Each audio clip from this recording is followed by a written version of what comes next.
গল্প। শেষ রাতে যা চেয়েছিল। সে অনেক দিন ধরে সমস্যায় ভুগছিল।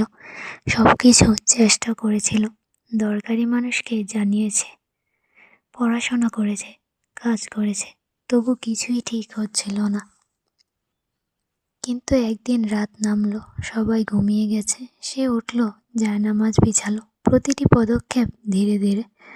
দোয়া শুরু করলো, না বড় শব্দ, না বড় দোয়া, শুধু নিজের হৃদয়ের কথা বলল। হে আল্লাহ, তুমি তো জানো আমি কি চাই। যদি এটা আমার জন্য ভালো হয় আমাকে দাও, আর যদি ভালো না হয় আমাকে শক্ত করো সামলানোর জন্য।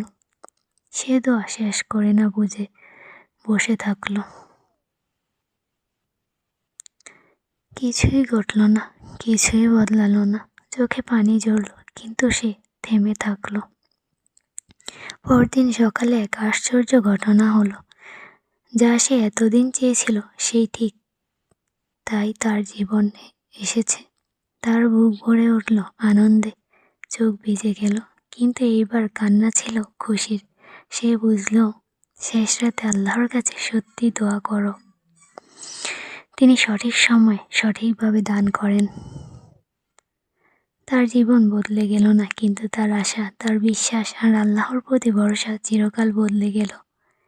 আজ যদি মন ভারী হয়, তাহাজ্জুদের জন্য ওঠো, কারণ শেষ রাতে আল্লাহর কাছে দোয়া করা কেউ বৃথা যায় না।